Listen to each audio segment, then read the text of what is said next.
Out of the water, I think now.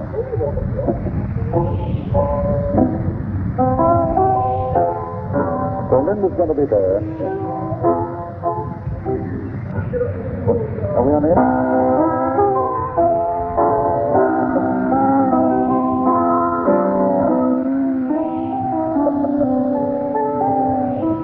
Fantastic. Hello there. I don't think I have to tell you. So that's superb pianist from Paul McCartney. Here we are at Wembley. I should also have his missus on my left-hand side, Linda. You're not going to join us, Linda? We've gone away from the cloistered calm of Houston Studios because they're on the end of a world tour. 3 nights. I've gone past security guards, fans, everything to get in here. I will feel to be back home for. Terrific game. How many concerts, how many countries have you played through in this very successful tour of your wings? Lots of countries, including a couple of comings. Yes. Zagreb. Yes. How does Zagreb do? Very well. My figures say, in fact, 66 concerts, 2 million audience.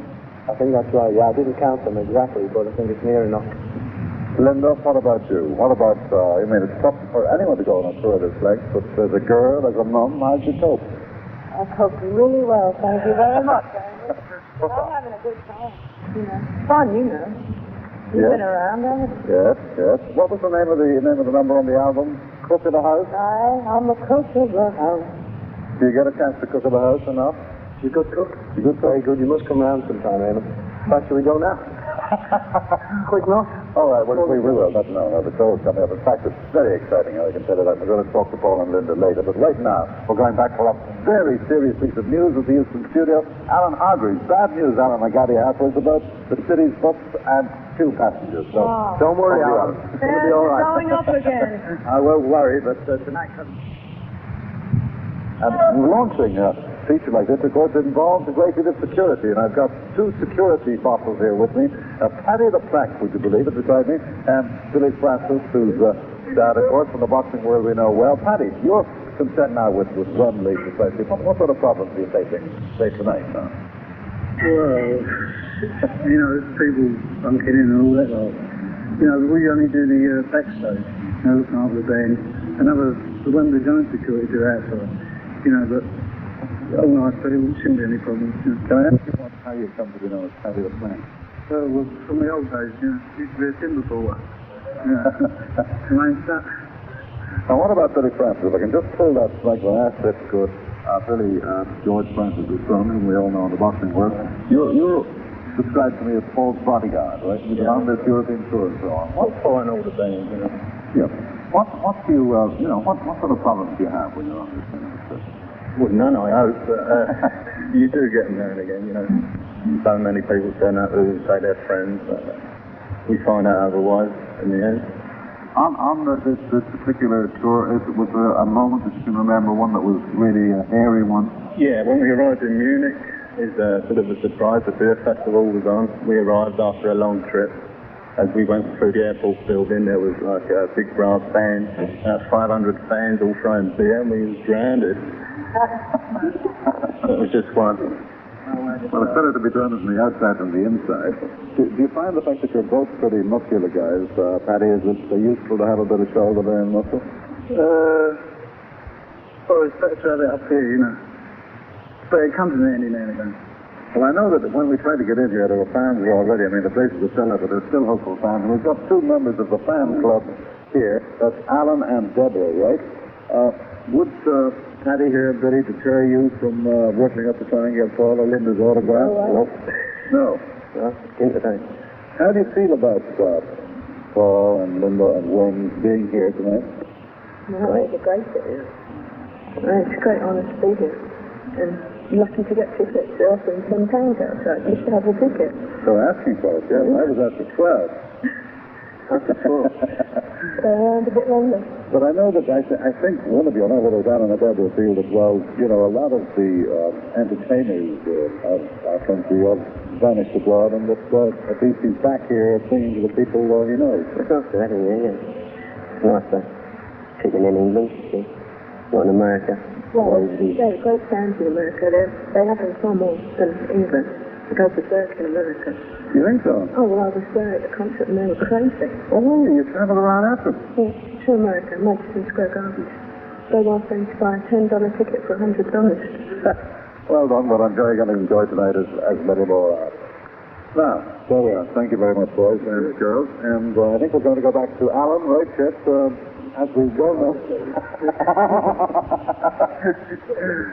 That's what's known as the karate chop. Or the Zagreb. The Zagreb. Yes. Alan Hargreaves, I know that we're talking about, you've got a story about industrial strife. We hear about it every other day of the week. But back to you, Alan, and tell us about it if I can. Mr. and Madam McCartney. But let's, first of all, here at the Empire Pool, before this concert is going to explode upon the nation later tonight, talk to the guys who make up Wings, this group, Jenny Lane, Jimmy McCulloch, and Joe English. Welcome. Jenny, let's start with you. Now, you, I don't know how many groups you're with, but Moody Blues is one of them, of course. Yes? Okay. It's a long time ago. Now, you not only play but you write a lot. Yeah, quite a bit. Don't use a lot of it, but I write a lot. Why don't you use a lot of it? Well, you only get one good one every now and then. You got one on the charts now. It's so easy. Coming up, yeah. Buddy Holly, my son. What does it mean to your life being involved in a group like this, in a tour like this, in groups? Well, this has sort of been the biggest it's ever been, obviously, and more exciting. It was never like this with the Moody Blues, because as I say, a long time ago, But you take your playing very seriously. You went and lived with the gypsies in Spain. Yeah, I did a bit of that. Yeah. Just a change, I like all different kinds of music, so now I can sort of get it with this band, more or less, add it all in. What about Jimmy McCulloch here? The heavyweight of the group. Last time we met Jimmy, in fact, was with John Conte, who's had a lot of trouble with his hands. But you're about the only musician I know held up a world tour because of his little finger. That's true. Little finger. Held up the world. Tell us what happened. What was the circumstance? Well, it was an accident in the hotel room. Well, I don't know what happened to the finger, but it did, in fact, hold up the tour, didn't it? That's right. For a month or whatever it was. It was about 6 weeks altogether. I had it in plaster for about 3 weeks. Been busier after that. But it's all right now. It's better than ever, hopefully. Now, how do you feel about touring the world? Do you get lonely for the Scottish hills and braes? I love Scotland, yeah. I go back there when I can. And what about Joe here, who is anything but English, despite the fact that he's Joe English? This was quite a remarkable sort of fairy tale story, wasn't it? That Paul and Linda were recording in, New Orleans, was it? Yeah, they were recording Venus and Mars in New Orleans, and I got a phone call and asked if I wanted to come and record. At the time, I was working with Bonnie and Bramlett from Delaney and Bonnie, and I found a replacement, and been here ever since. Were you with the group? Have I got the name right? Because I never believe all the names. Called Jam Factory. Yeah, in the States. And we had an album out, and we toured around the United States with Jimi Hendrix and the Grateful Dead. And here I am. What does it mean in fact of life? Does it mean that you're pulling up your roots in the USA or coming to live here? Or what do musicians like you have roots, or do you feel that you're nomads of the world? I have roots. They're back in Georgia, outside of Macon, Georgia. And right now I'm living here, and my roots are here for the time being. When I have time off, I go back to the States. But recently there hasn't been much time, so I've been here and enjoying it. Well, let's talk to Paul and Linda here. Yes, stay with us. Yes, you want to read what I've got down here? Without further ado, let's meet the star of Wings, Paul and Linda McCartney. Yes. Meeting the three boys here now, not for the first time, but Joe certainly for the first time. What's the New Orleans thing is one of these things that happens. How do you arrange the chemistry of a group? How does it happen? Wings. Obviously, you don't just say, well, we need a guitarist, we need a drummer, we need a...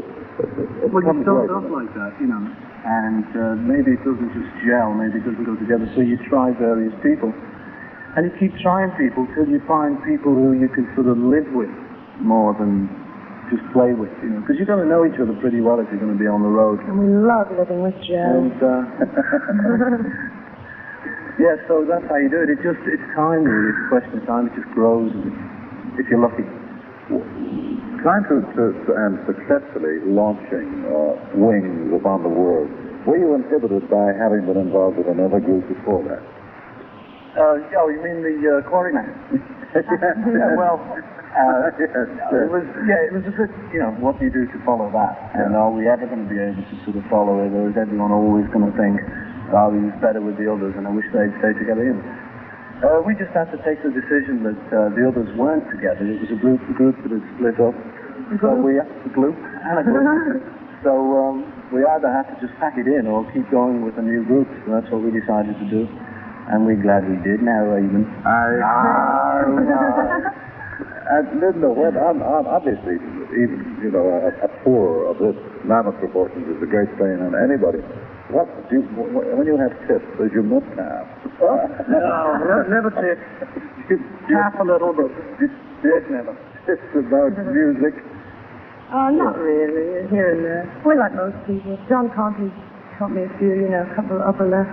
Yeah, she can do. So I beat him. She does me in about 5 rounds now, which is improving. Yeah. It used to take her 15. In fact, this is the last time I met from the surprise when John Conte, and he thought he was going to be your pianist for life. Piano hands.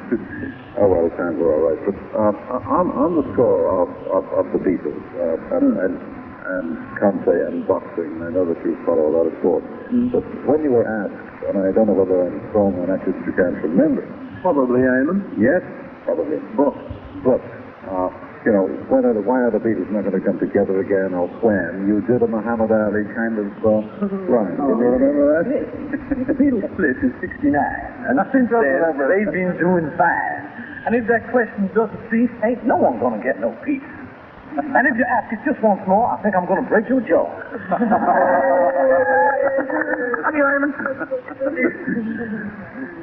How can I follow that? That's very hard to follow that. Yeah. What about following that? When you joined up musically, apart from matrimony and so on, you had to overcome some sort of animosity, not only from fans, but the sort of background. What did that mean to you? Well, the truth was I didn't know how to play piano, and I'd never sung, so, in a way it was true. And it made me think, well, I wish they'd understand. I think we've overcome that. Yeah, it was hard on Linda from the start because, she'd get people sort of just saying, well, what are you doing there, and what's all this about? And it was a bit hurtful, at first. She didn't really know how to take it. She's just some girl, we just got married kind of thing. She wasn't any big showbiz star and knew how to handle all that stuff. So it was a bit rough at the beginning, but she's taken 5 now, so it's fine. And how do you manage with the children? Very normally. It's funny, I think I'd be doing it the same way if I wasn't in Wings. They just come with us. They go to school. I cook them dinner.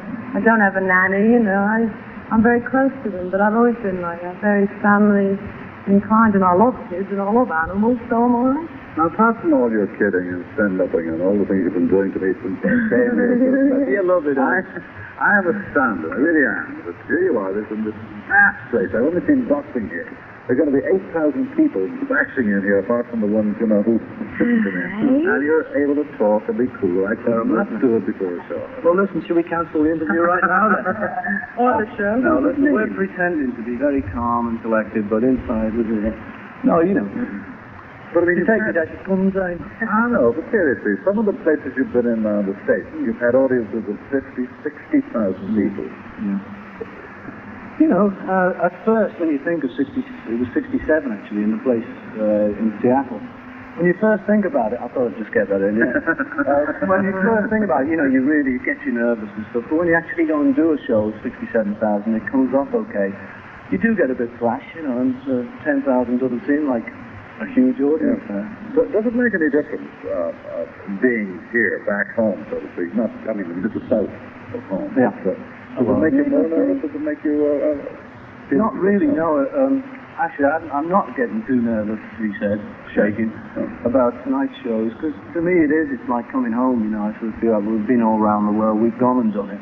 this is like just where we're home now, so we just hopefully just have a good play and enjoy ourselves. A good party, yeah. That's what we're I mean, there is a tremendous air of excitement, inside and outside. It's marvelous. Thank you. What about, now you've broken through into Russia with your music, yeah? We played Zagreb, as I told you before. 3 times, actually. And I think they're thinking of trying to get us into Russia. But your music is in there already, isn't it? The music's in, yes. They just released Band on the Run as the first rock and roll record in Russia. The only trouble is you can't get your money out. But that's nothing new. Can't get it out of England, can you? Do you think you might be going to Russia? Yeah, we're hoping to, maybe next year. China, I'd like to go. Why? I find it really interesting culture. I'd like to just see it for myself. Whereas Russia, I feel, is getting a bit Western. China's something different, else. How much can your fans here hope to see of you? I mean, these next 3 nights you can't get in to see and so on. Yeah. What are you going to do? Well, we'll hopefully do a bigger tour next year, including more places. But this is just sort of the last 3 dates of our world tour. So we did it this way this time. But next time we're pumped to Scunthorpe, honest. But do you still feel your roots are here? Or do you... Oh, yeah, definitely. Well, we still live here, and if our roots weren't here, believe me, everyone says you've got to get out because of the money situation. But, we don't like being ruled by the money, and we like living here, we like the people, like the countryside, like the hot summers and the rainy winters. Scotland. Love Scotland as well. You're a fan of Scotland? I am. Well, Britain, England, everywhere, but Scotland I really love. That was a quick checkout. You put in the other 2 just because you just said it was Scotland. Ireland. Well, I don't have to say have a success tonight because you have certainly commercial success, I know, and artistic one. Thanks for letting us come in because we interrupted all your rehearsals. Thank you very much, boys. Wing, Paul, Linda. Tune up now. Yes. That's it. That's it. Hang it in there. That's it. So where am I? Over here? Yes, here. I want to say good night. Phil Grundy with you tomorrow, but I'm going to leave you tonight with, in fact, Wings in Action, which 8,000 people will see us tonight. Here on Thursday. Goodbye.